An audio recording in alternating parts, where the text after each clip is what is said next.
नमस्कार, स्वागत है आप लोगों का रहस्यों से भरी इस दुनिया में एक और रहस्य के साथ।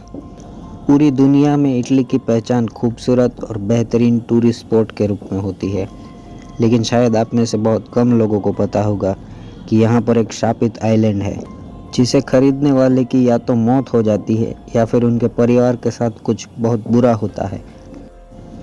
इस आइलैंड का नाम है गायोला।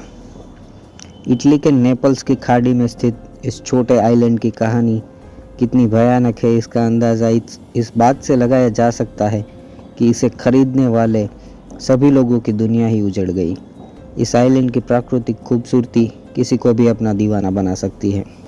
इसकी खूबसूरती को देखने के लिए काफ़ी संख्या में टूरिस्ट यहाँ आते हैं। हालांकि इसकी डरावनी कहानियों के कारण कोई यहाँ रात में नहीं रुकता और अंधेरा होने से पहले वापस लौट जाता है।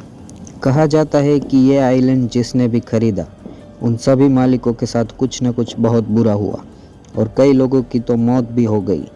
एक के बाद एक लगातार होने वाली घटनाओं के कारण इस आइलैंड को शापित कहा जाने लगा है और यहाँ रात में कोई रुकने की हिम्मत नहीं करता।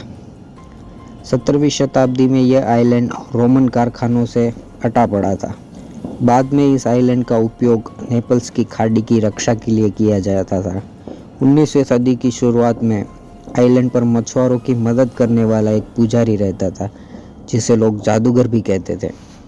1871 में एक फिशिंग कंपनी के मालिक लुइगी नेग्री ने इस आइलैंड को खरीदा और इस पर एक विला बनवाया, लेकिन जब उनकी कंपनी दिवालिया हो गई तो नेग्री ने इसे बेच दिया। 20वीं शताब्दी के दौरान इस आइलैंड को अलग अलग लोगों ने खरीदा। इन सभी को अलग अलग परेशानियों का सामना करना पड़ा, जिसके बाद आइलैंड को शापित कहा जाने लगा। 1920 में आइलैंड के एक स्विस मालिक हैंस ब्राउन को मृत पाया गया और उनकी लाश एक कालीन में लिपटी हुई थी। कुछ दिन बाद ही ब्राउन की पत्नी की भी मौत समुद्र में डूबने से हो गई थी।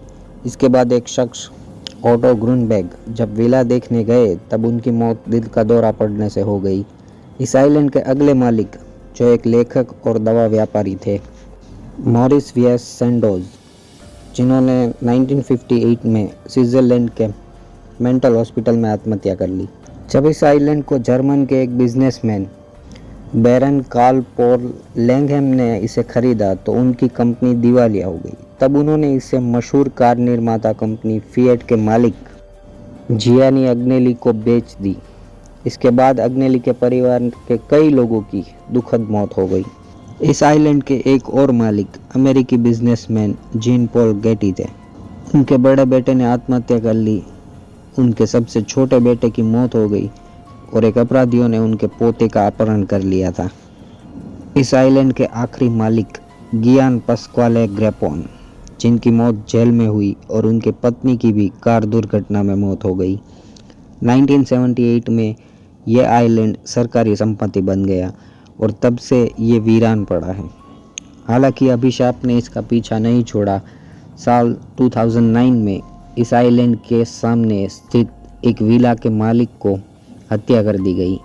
आज ये आइलैंड सरकारी संपत्ति है और पूरी तरह से वीरान है। लोग यहाँ घूमने आते हैं, लेकिन इसे खरीदने और यहाँ रहने की बात कोई नहीं करता। तो बस यही थी इस शापित आइलैंड की कहानी। ऐसे ही अनेक रहस्यों के बारे में जानने के लिए जुड़े रहे हमारे साथ। तब तक के लिए अपना ख्याल रखें।